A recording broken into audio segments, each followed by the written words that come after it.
ويوم نحشر من كل أمة فوجا ممن يكذب بآياتنا فهم يوزعون حتى إذا جاءوا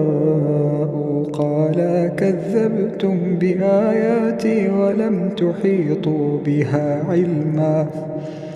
أكذبتم بآياتي ولم تحيطوا بها علما أم ماذا كنتم تعملون